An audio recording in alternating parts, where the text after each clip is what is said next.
Tough 23 finale. Follow me on Twitter. My link is in the description. Look out for my collaboration video with Best MMA Picks and MMA Savant. Hopefully we'll be doing that tomorrow.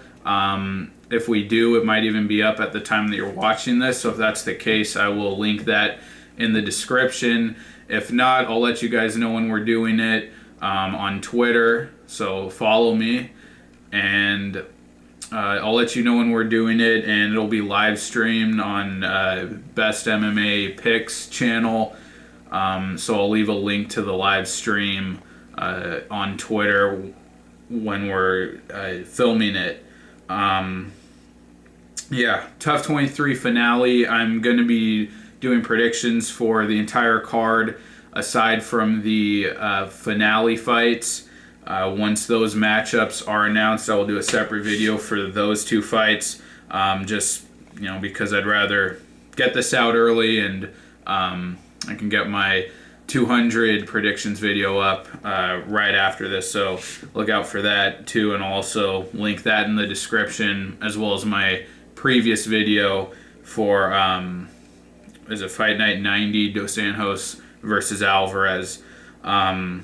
And of course, I'll have videos for the rest of the other three events in July. Okay, there are a couple fights that I'm really excited about. The main event, obviously, Will Brooks Ross Pearson fight. Not so high on the matchup, but really excited to see Will Brooks come over to the UFC. And then there's some other strong prospects, Do-Ho Choi.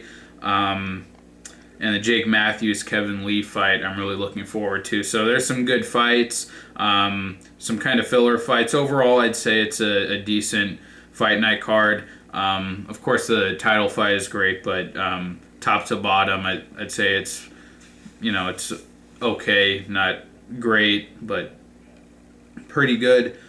Okay, at welterweight, Jingliang versus Anton Zafir. I actually watched tape for this. I never watched tape, but I did for a couple fights on this card. And when I say that I watched tape, I didn't watch the entire fight. I just kind of skimmed over it, which, I'm sure you guys can't take seriously, but I felt like I had to watch some tape on these guys. Jingliang,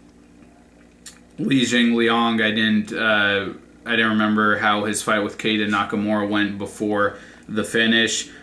He had some moments in that fight. Got taken down in the first round and held down, but on the feet, he landed a good amount of shots and even dropped Nakamura at the end of the second. Looked like he was going to get him out of there.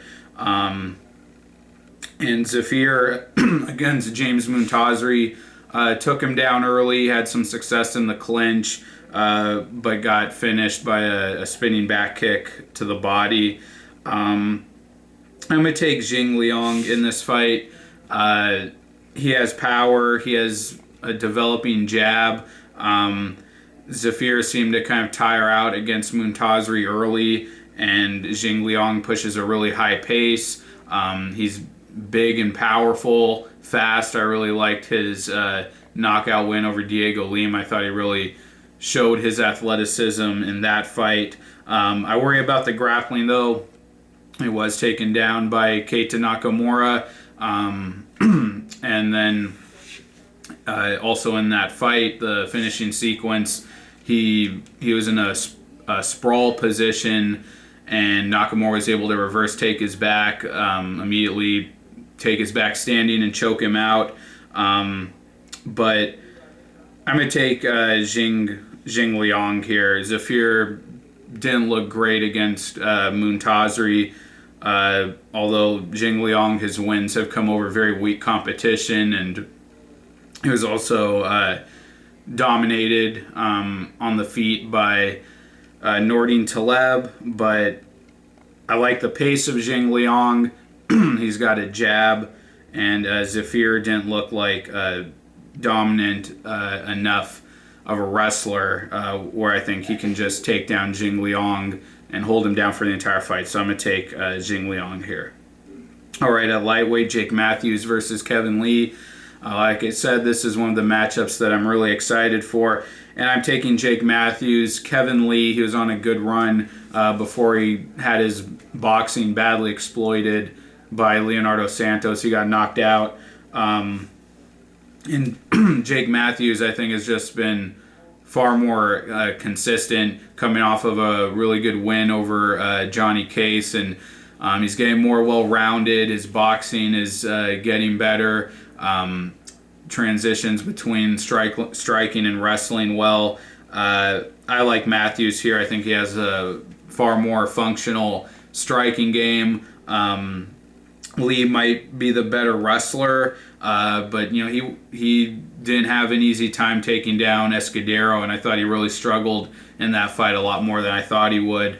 And like I said, the technical boxing game of Lee is not there. His defense is not very good. Escudero clipped him, and Santos knocked him out in the first round. I think Matthews' boxing is getting a lot better fight to fight. So I really like Matthews here. I'd also say Kevin Lee is probably the better athlete, more explosive. But both guys get big takedowns, big slams. I like Matthews here, and I think he's already faced a higher level of competition. Fighting James Vick and Johnny Case in his last fight, and Kevin Lee is struggling against journeyman. So taking Matthews. All right, at middleweight, Cesar Ferreira versus Anthony Smith. I have to take Ferreira. I think this guy has one of the worst chins in the UFC. He should probably consider retirement just for his own health, I think. I mean, he's been knocked out a lot for a guy who's only a couple years into his UFC career. The Sam Alvey knockout, the most recent one, Jorge Masvidal, and was dropped by Oluwale Bambosh. But I'm taking Ferreira. The only time that I picked against Ferreira, or the only time that he loses is really against guys with big power, and we just haven't seen that from Anthony Smith in the UFC. I haven't, followed him outside of the UFC, but in his return fight, in his last fight, fighting Augusto Leleco, he won. I thought he looked good, but that wasn't the same level of competition as Ferreira.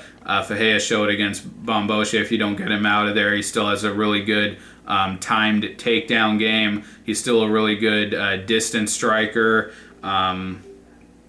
So I have to take Ferreira here. I don't know by decision or finish. I'll have to think about that, but definitely taking him here. I just don't think we've seen the power from Smith that would make me pick against Ferreira here.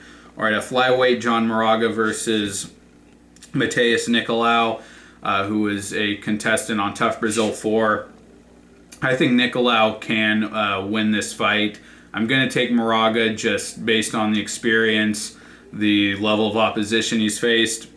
But he hasn't gotten a clean win since his second fight in his UFC career against Chris Carriazo. I mean, a lot of people thought he lost the Dustin Ortiz fight.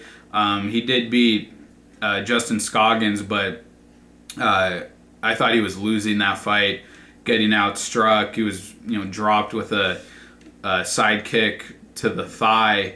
So that's what I mean when I say I don't think he's won cleanly since early in his UFC career. And then, lost to Joseph Benavidez, lost to John Dodson. Mateus Nicolau, that looked really good in his last win over Bruno Correa. Really good, crafty boxing. I think he dropped him and then submitted him with a Japanese necktie. And he actually got a win over the winner of the show, Reginaldo Vieira. He beat him in the first round. Vieira got back in the competition and won the show. But I'm taking Moraga. I just can't take a guy from who's had success against, good success, has looked good But against guys from the tough circuit, I can't take that guy over Moraga, who's challenged for the belt and has been fighting the elite guys at flyweight. So as far as a style matchup, I don't really know how this one plays out. Moraga does have the wrestling that I think gives him an advantage, and he should probably have the power advantage. But I really like Nicolau's boxing in his last fight. I think he can't win this fight. We've seen Moraga slip up. Against Willie Gates, he kind of made a mental error in that fight. Getting distracted, taking his attention away from Gates. But I'm going to take Moraga. All right, at featherweight, Gray Maynard versus Fernando Bruno, who is also a finalist or a contestant from Tough Brazil 4, and he was a finalist, lost to Glyco Franca in the finale. Gray Maynard, actually, first of all, I have to say that I think it's just absolutely sickening and disturbing that not just the UFC, but the athletic commissions continue to sanction Gray Maynard fights and allow him to compete. I'm going to link in the description video, an interview that Maynard did with Frank Trigg, and this guy clearly has brain damage. He was stuttering several times throughout the video when he was trying to make certain sounds, trying to say certain words. It's like his brain just shut off, and he started stuttering. It was really sad and disturbing to see. And I never understood, Dana White back when Chuck Liddell retired, saying that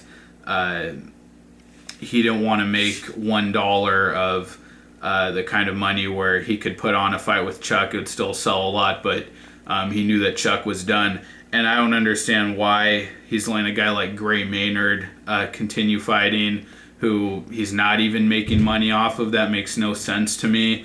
And after Gray Maynard's fight with, I think it was Nate Diaz, or maybe the TJ Grant knockout, one of those, someone asked Dana White at the presser, what he thought about Maynard in his future, and he said he was a young guy and he could still do what he wanted to do. Just absolute crazy,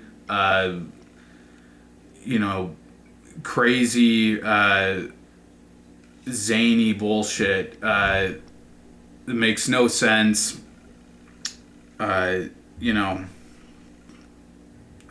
It's really sad. Okay, sorry, I'll make my prediction now, but I really needed to get that out. I'm still taking Gray Maynard in this fight. Fernando Bruno, he competed well against Glyco Franca early before getting submitted.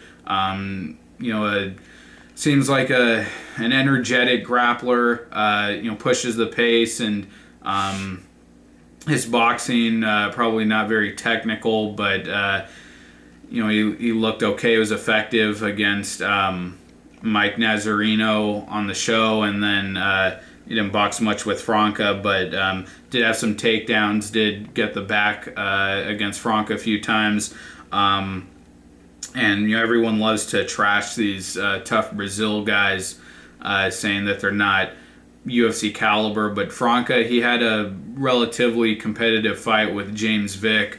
So I don't think these guys are as low level as everyone likes to think. But Gray Maynard, I still think, because Bruno seems to, want to grapple, I think Maynard can beat him at that game. Maynard still took down Yakovlev.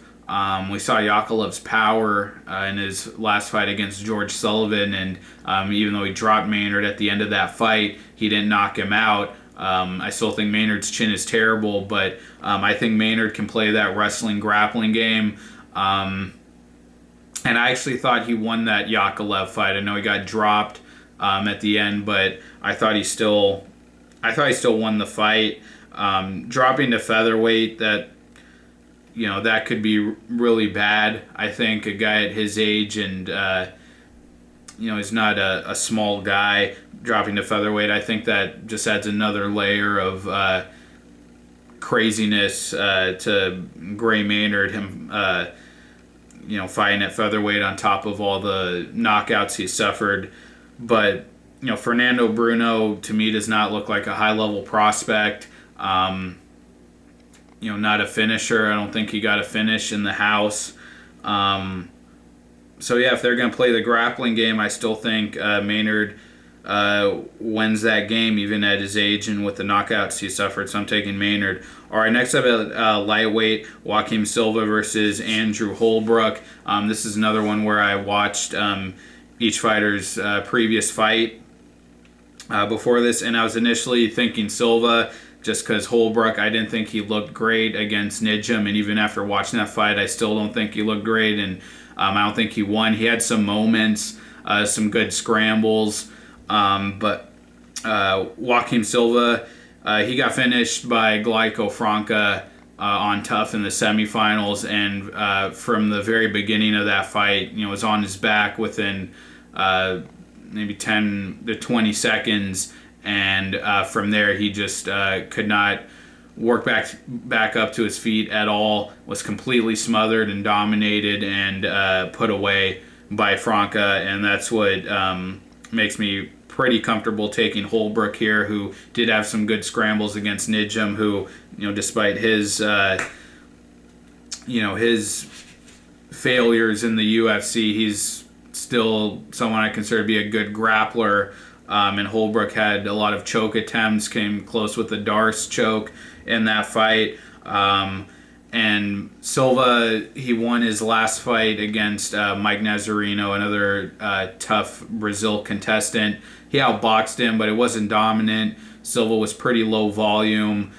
He still got hit in that fight. But I think Holbrook really has a big advantage with the grappling. He can take him down, scramble. Franca in that fight used the front headlock position, which we saw a lot from Holbrook against Nijam. So I really like Holbrook here. I think he takes him down, smothers him, probably gets a submission. So I'm taking Holbrook by submission.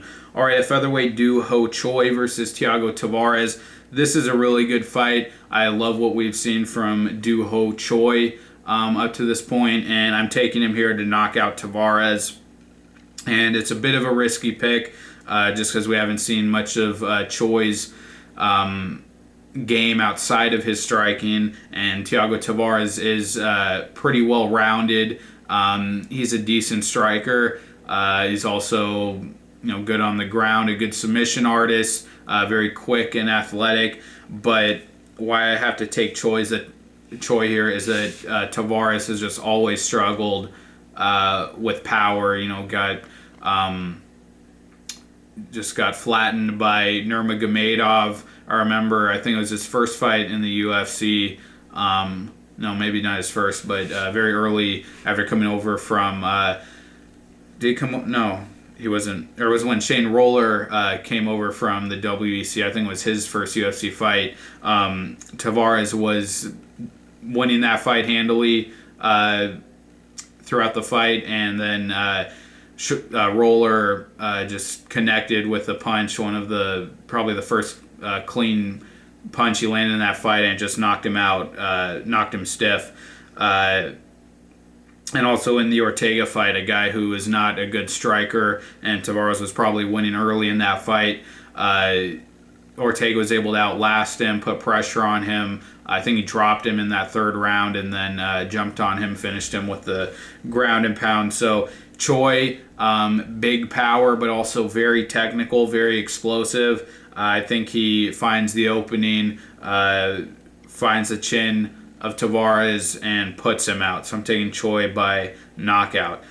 All right, at lightweight, the fight that I'm really excited for, just to see Will Brooks. Ross Pearson versus Will Brooks. And I don't think Will Brooks is going to become champion. I know a lot of people feel that way. I don't see him really being competitive with Nurmagomedov, Dos Anjos. and maybe some other guys on the top there. But he is a good fighter. I recognize that, and I'm excited that he's in the UFC, and I think that Ross Pearson should be a good opponent for him to look really good against, possibly get the finish. But I have to take Will Brooks. Ross Pearson's been super inconsistent. Every time that I'm about to count him out, though, he manages to get a win. So the recent fights that he's won, I picked against him in, and the fights that he's lost, I picked him to win. Like against Dunham and Trinaldo, picked him to win. Picked him to lose against Felder, and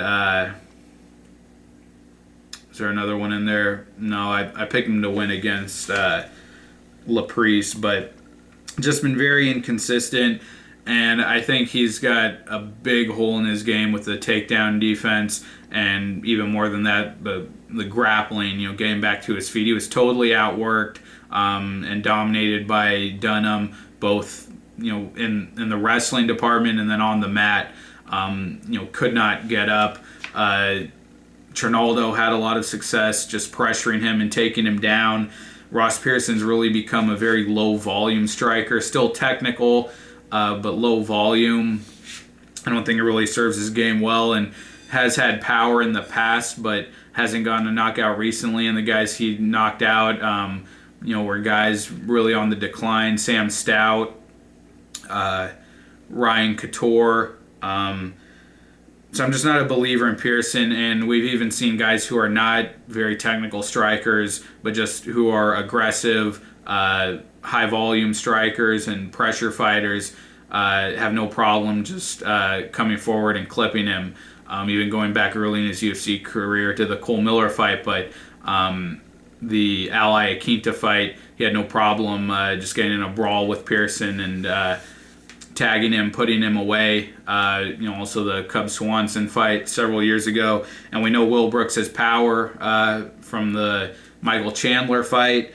But like I said, Pearson, I think this has a big hole with the takedown defense and the grappling. And Will Brooks is a good, strong wrestler. So I think he can take Pearson down at will, probably pound on him there, get a ground and pound finish maybe, and on the feet, Pearson should have a technical advantage, but he's not very quick. His defense he's still hittable, and like I said, Brooks' striking has improved, looked good in that second Chandler fight. So I'm definitely taking Will Brooks here. I think he really wins dominantly. Might pick him to get a finish, not sure yet, but I'll be very surprised if Pearson wins. All right, and then we're going to skip over the two finale fights and go straight to the main event. At women's strawweight, Joanna Jedrzejczyk versus Claudia Gadelha for the belt. I'm going to take Jedrzejczyk, but I'm not gonna rule out Gadelha win. I really think she can do it. That first fight, I honestly think she kind of got robbed. She had a lot of success pinning Jedrzejczyk to the fence, getting in on the legs. She did not have success completing the takedown, but I still thought she won the fight. And Jedrzejczyk, other than Esparza, who I think Gadelha is a significantly better wrestler and grappler than Esparza. She has not, other than Esparza, she hasn't faced a really high-level wrestler or grappler. But she has really improved. Her hands, she did not throw the same volume, before her title run as she has in her title run. She looks really comfortable with her hands, and the power she's added to her game. I think she's really improved a lot. Gadelha has only had one fight since their first fight, and Jedrzejczyk has had 3. I do think against Letourneau, she didn't look great. It was more of a technical fight than than just a brawl or just a quick ass whooping like the Esparza fight was. But I thought she lost the first round against Letourneau, ended up on her back, and Letourneau did a good job of really making it a technical, slow fight. And Gadelha, she's a good boxer, but she's not going to have that range, that ability to strike from distance like Letourneau had. My point is, I think, is Jedrzejczyk, we've seen she can be hit on the feet. Her armor has started to crack a bit there, but I think Jedrzejczyk has just improved a lot from their first fight. She's fought more. She's been defending the title. Gadelha had a good win, but not very dominant over who was it that she fought? Aguilar. But I'm really interested to see if Gadelha really tries to go for that same takedown game, just trying to pin her up against the fence. If she does that, I do think she can steal a decision here, making it really close like that first fight. But at the same time, I think Jedrzejczyk, she's gotten a lot more comfortable with her hands, and she could probably create more separation than she was able to the first time they fought. So I'm going to go with Jedrzejczyk, but I really think Gadelha should be a live dog here. I'm going to take Jedrzejczyk to win a decision. That's really a close fight, I think. I think people really shouldn't be counting Gadelha out. The more I kind of ponder over it here in my mind, I think she has a better chance of winning the more I think about it. But I'm going to take Jedrzejczyk. Okay, guys, those are my predictions. Thank you for watching. Follow me on Twitter. Look out for the collaboration video with me, MMA, best MMA picks, and MMA Savant. I'll let you guys know on Twitter when that's happening, or if it's already filmed by the time this is up. I'll link it in the description. And on to UFC 200. That video should be a lot of fun. I'll see you guys next time. Bye.